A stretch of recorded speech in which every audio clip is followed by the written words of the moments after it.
Hi. During the Opium Wars of the mid-19th century, Britain used its naval power to leverage trade and other concessions from China. Will the acquisition of nuclear-powered submarines with their longer range help or hinder our trade with China and the nations of the Asia-Pacific region, given that China is now a major naval power? Thanks for that question, Colin. There's two parts to that, of course, and obviously we'll get to the submarines in just a minute. But can we just go to this question of history and the Opium Wars? And we hear this a lot, and it's referenced a lot in China, and it relates to what we hear a lot about the 100 years of humiliation. Xi Jinping references the Opium Wars a lot. Why? Why does it still cast such a shadow?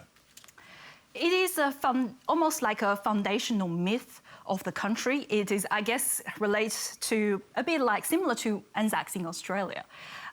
It is cast upon as a history that basically made the country. The Opium War is like a dividing line between modern China and ancient China, Imperial China.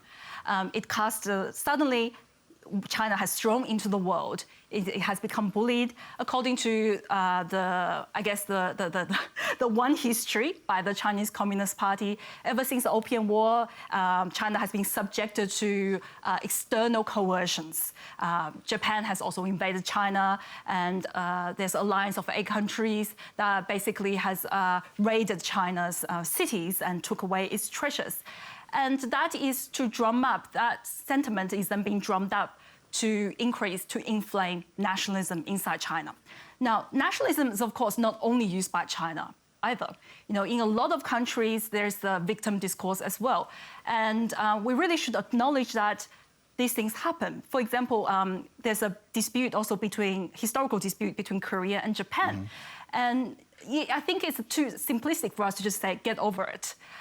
This is their foundational myth, just like we have our own myth. Lavina, does this go some way to explaining why China appears to be so overly sensitive, some would say paranoid, the constant references to foreign interference or foreign domination, and why, when it comes to submarines, China has seen this as an aggressive, hostile act?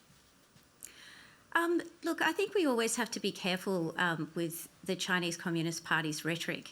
I think just as many countries use nationalism for their own domestic purposes, I think the Chinese Communist Party has also magnified this rhetoric of a century of humiliation to suggest that only the Communist Party can restore China to its natural place at the centre of Asia. Now, of course, there's a contradiction there as well, in that their own narrative is all about being bullied by outside powers, yet its current behaviour is about bullying other smaller countries in its neighbourhood, including Australia. So really, there's a real inconsistency there. And when it comes to the submarines, I'm not sure if I fully followed the question that was asked. Well, the question being that China has seen this as being an aggressive move. Indeed, Chinese state media, and it's been reported in China that this makes Australia potentially a target as well. Right. I mean, look, I think, to be honest, I just think Australia is responding to China's previous behaviour. So since 2012, China's been building islands, militarising them.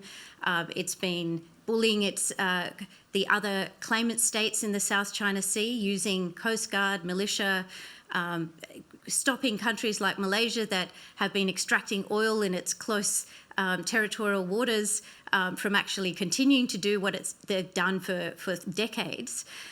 So actually, the countries in Asia are very wary of China. I think the countries of Asia actually look at the AUKUS deal as something that supports a balance of power in the region, which they want.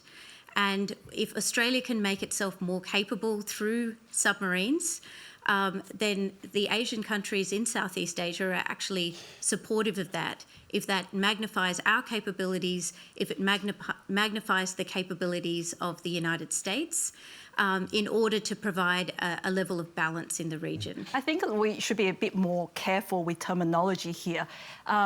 We're not really restoring the balance. We're maintaining the US supremacy in Asia. US currently has a supremacy in Asia, and it is challenged by China. It's true. China is ramping up defense spending. It is modernizing its military, and that is what is happening. But from the perspective of a lot of countries in Asia, United States is not as a benign power as we see the United States.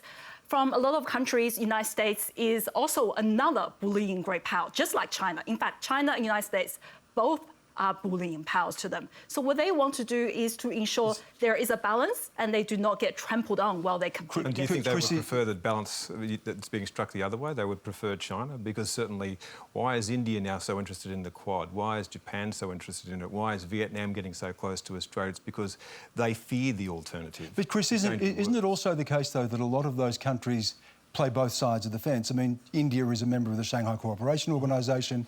It's a member of the BRICS countries, Brazil, Russia, India, China and South Africa. Yes, there are tensions, obviously, between India and China. Japan, with its historical tensions with China, still enjoys a better relationship with China today than Australia does.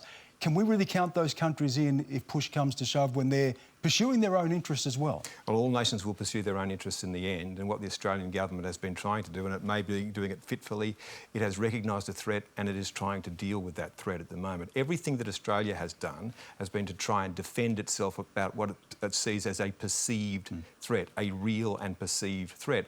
And let's look at the ledger, because I keep trying to work out what it is exactly that Australia has done to so offend China that it would coerce us in such a way. They've occupied and militarised the South China Sea against pledges which they gave, that they would not do that to Barack Obama, in fact, on the lawns of the White House. They've engaged in foreign interference inside our borders. I spoke this week to some Uyghurs who are frightened for their lives inside our borders. Now imagine that. Imagine that there are citizens in Australia today who are concerned about what might happen to them, but even more so what will happen to their families if they're seen to speak out. I've had the same conversations with people from Hong Kong. I'm sure you have as well. So there is a real and present danger. Australia's trying to respond to that danger. We are where we are because of the behaviour of China. And if China had just weaponised our apathy, they'd be doing a whole lot better now than they are.